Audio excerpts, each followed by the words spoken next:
You know, fighters, pressure, right? Pressure's not being hit. You know, everybody think pressure's like getting on stage. No, pressure's the thought of being hit. And that's how they fall. The thought is go. I'm not hitting that hard, but they think I hit. It's all psychological. Are you, when you're walking the ring, are you noticing anything, or are you so locked in? I see everything moving. Every person, every girl. I see every. Dude, your walk-ins would last longer than the fights sometimes. Do anyone have a napkin on my towels? Because I'm sweating like a pit with one hole up here. You're sweating. We will get you one. You're sweating. Thank you. Yeah. You're sweating like Charles Barkley at a spelling bee. Yeah, I'm gonna be sweating pretty hard there too. Exactly. So, Mike, we all know you hit hard. Who was the first person that when they hit you was like, oh, okay, this guy hits pretty hard? Amir Khan, a seasoned boxer who once shared the ring with Canelo Alvarez, recognizes the magnitude of a potential clash between Canelo and Terence Crawford. While he acknowledges Canelo's greatness and unmatched experience, Khan also highlights Crawford's real punching power. With Crawford moving up in weight and adapting to the division, Khan believes he has become a stronger fighter than ever before. He stresses that this would not be a one-sided contest, as both Canelo and Crawford possess incredible skill sets. For Khan, the bout represents more than just another fight. It is a meeting of two extraordinary talents, each capable of changing the outcome with a single move. He admires Canelo's proven dominance at higher weights, but cautions that Crawford's adaptability and ability to rise to new challenges make this showdown highly unpredictable. He did that to Canelo after, so to your point, can Crawford do the same? Coming up from 54 and 47, can he, or will that, throw off the catch and shoot?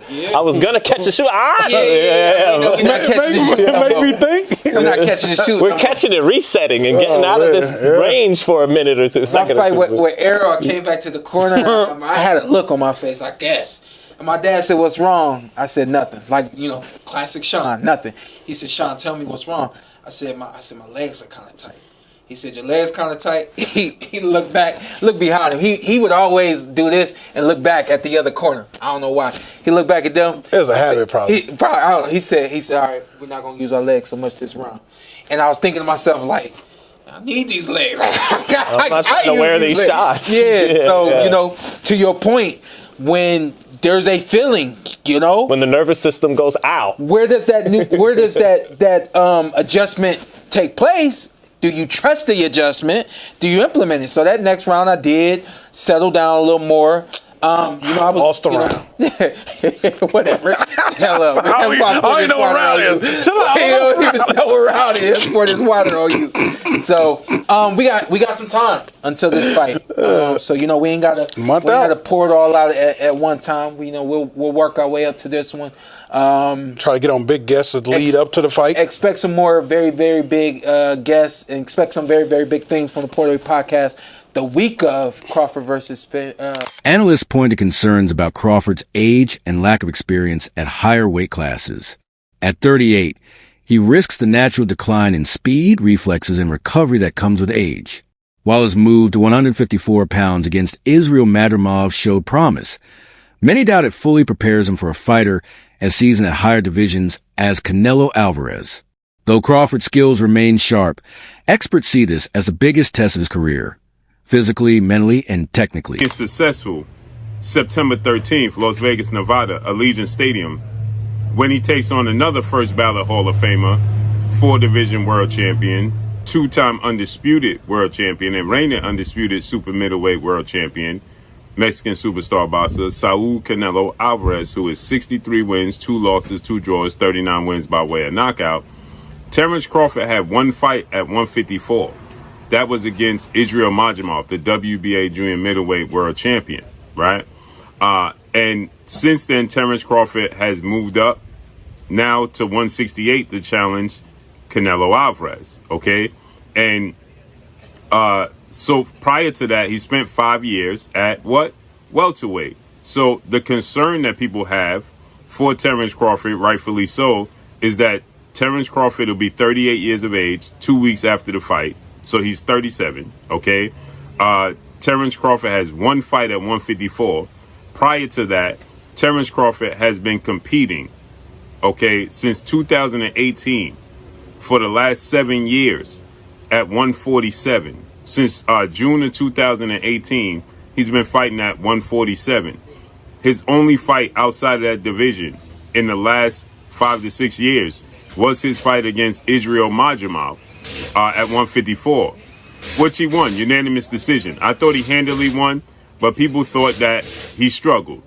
Israel Majamov is now 10 wins, 2 losses, 1 draw, 7 wins by way of knockout because he lost his last fight to Mexican superstar, WBC junior middleweight interim champion Virgil Ortiz Jr. Crawford and his team have stressed that their preparation is centered on avoiding the mistakes Jermel Charlo made in his loss to Canelo. Crawford insists he is not Charlo, pointing to his style, discipline, and ring IQ as key differences. Their strategy focuses on movement, precision, and smart pacing, knowing that brute strength alone won't beat Canelo. Instead, they plan to frustrate him with defense and exploit countering opportunities. Training camp has been intense, with rigorous conditioning and sparring designed to replicate Canelo's power and relentless pressure. Team Crawford just revealed that they're currently working on making sure that the Omaha native doesn't end up like Jermel Charlo this coming September 13th when he faces Canelo Alvarez. Now this report comes from Boxing Scene, wherein it was just revealed by somebody from Crawford's camp that Terence Crawford is, quote, wary of repeating the mistake that former 154-pound champion Jermel Charlo made to a new weight limit without consideration of other factors. Boxing Scene further elaborated by saying that Crawford wants to retain his ability to fight with fluidity, maximizing the effectiveness of his power punches from both hands and ability to fight from a southpaw stance. With that said, Crawford's camp is now on full lockdown from the media or any sort of distraction up until fight week. Now, it's definitely worth considering that while it's Analysts have highlighted the natural risks that come with moving up in weight, noting that speed and agility are often compromised. Photos of Terence Crawford looking noticeably bulkier have fueled speculation, though experts caution that images can be misleading due to angles and lighting. Still, the concern is valid. At his age and with added weight, can Crawford maintain the quickness that has long been his defining advantage? While extra muscle brings power, it can also reduce endurance and flexibility, raising questions about how well he can adapt. I mean, the more you age and the more weight you gain, of course you're going to be slower. Now, that doesn't mean that he won't be an elite fighter anymore. No, of course not. When you talk about special fighters like Terence Crawford and Canelo Alvarez, they can handle themselves against anyone on any given night in the worst circumstances possible. That is a fact, ladies and gentlemen. So let's get back into the discussion when it comes to Terence Crawford carrying the 168 division, when it comes to the 168 pound weight. So if you actually think about it, Terence Crawford, how is the man looking right now? I know, yes, I know that we have seen the new pictures of Crawford with him looking absolutely massive, but I actually talked about this in one of my previous videos, ladies and gentlemen, which you can go back and check out. Terence Crawford, don't let these pictures fool you, ladies and gentlemen. Don't let these pictures fool you. Yes, of course Terence Crawford gained weight, but the pictures make it seem like Terence Crawford looks like a heavyweight.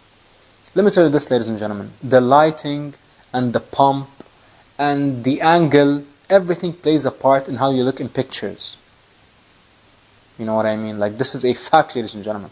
I can show you 2 pictures of me taken within 24 hours, and in one picture, my physique looks completely different than the other picture. One picture I can take after having a unbelievable workout, with a nice sweat on, with a nice pump, with some nice lighting, and a nice angle. I would look completely different than when I look right now, or getting out of bed, which I just did. Abel Sanchez, one of boxing's most respected trainers, has dismissed the notion that Crawford truly stand a chance against Canelo.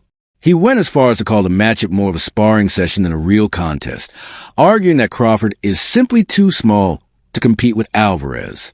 His comments echo a widespread belief that Canelo's natural size, strength, and experience at higher divisions give him a clear advantage.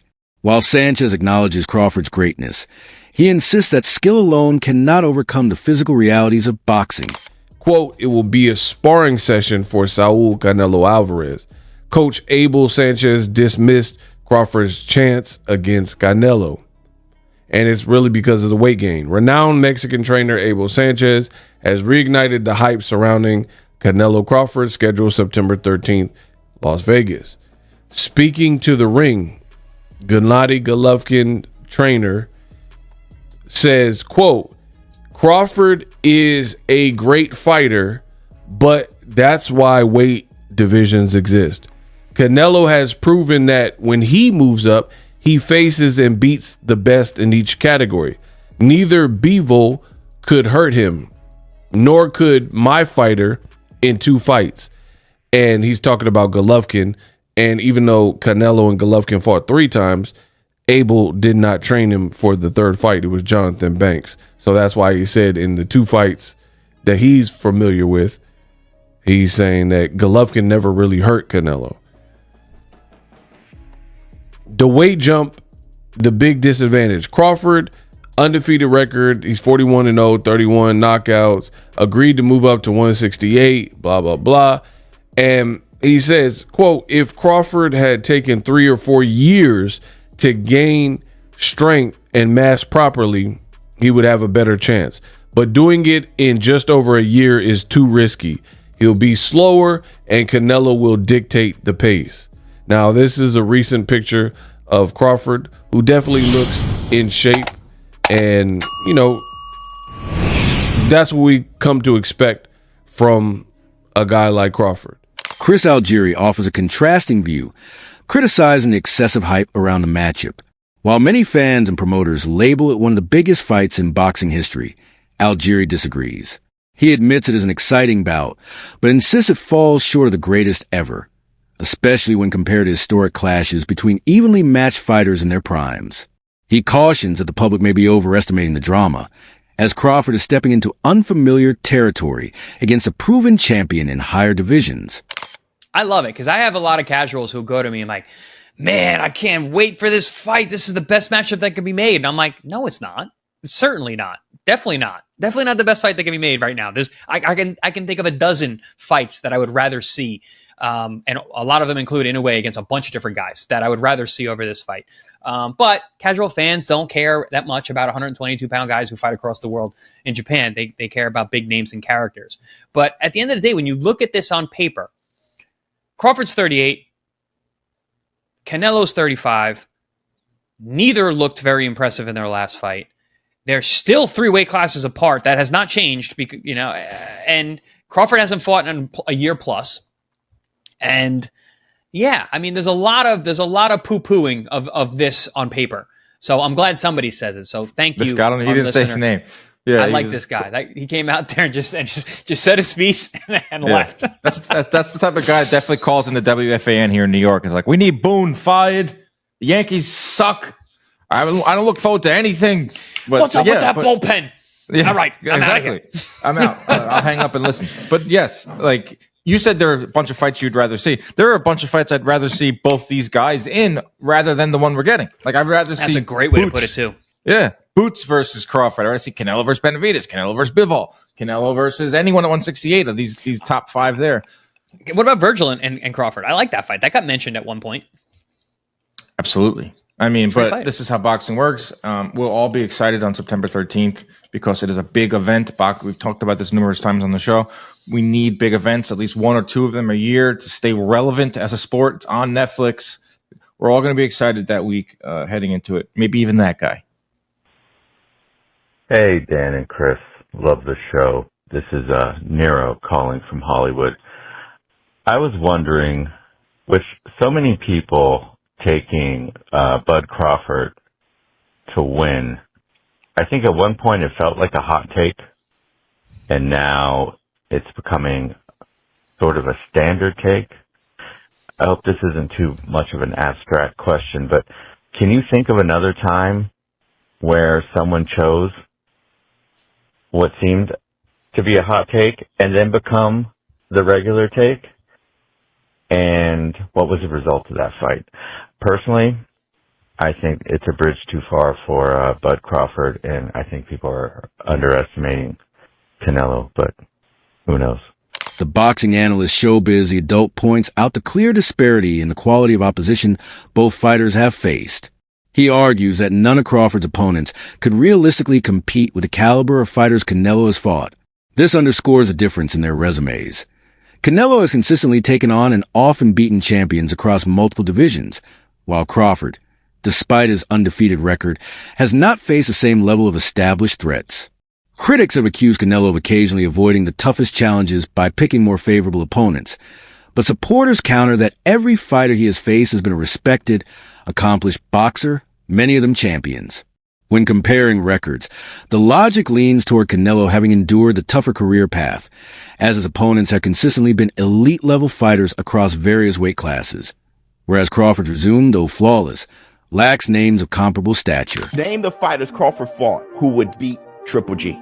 That Spence, that Crawford fought, that Kell Brook, that Crawford fought, that Sean Porter, that Crawford fought, would any of them beat Callum Smith at 168? I'm not sure how many fighters Crawford fought would beat the Miguel Cotto that Canelo fought. This is what I'm trying to say. When it comes to skill, experience has a lot to do with it. Case in point, you get an Austin Trout, you get a Caleb Plant, you get a Lara, you get a Floyd Mayweather, you get a Bivol. Just those five, when it comes to experience, gives him the right experience that when he fights Crawford, he's not like, I don't know what this is like. There's not one fighter Crawford fought that would give him the experience against Canelo. Reports and training footage show Crawford's intense preparation, with strength work, sparring, and conditioning to handle Canelo's power and endurance.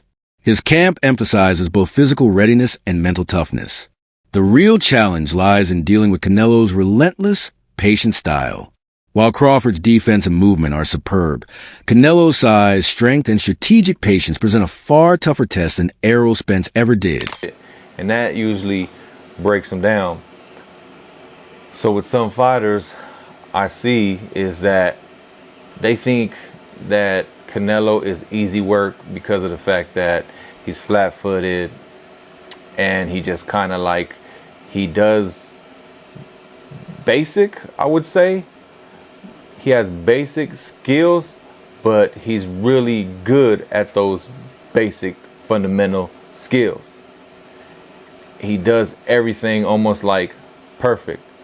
But yeah, he's flat-footed, but you got to realize that he also has hell of a head movement and body movement. He understands and he's perfected that rolling with the punch thing. He's been rolling with punches like just to take off the steam off of the punch. Former world champion Kell Brook leans toward Canelo in this matchup, arguing that while Crawford went over Errol Spence was impressive, Spence is no Canelo.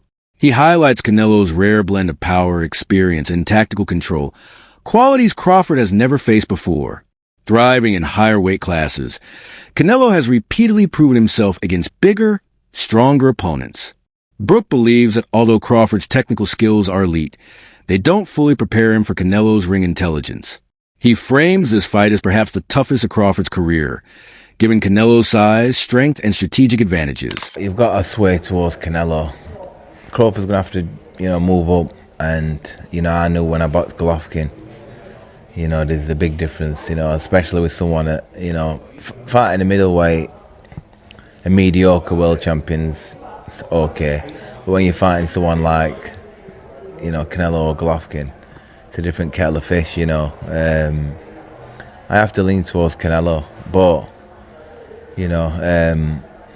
Crawford's very, very, very good. Do you think Crawford's still got the legs? Obviously, he's very much got great IQ in the ring, but he's very much a good mover as well. Do you feel like he's still got the legs to be maybe out moving Canelo if he needs to?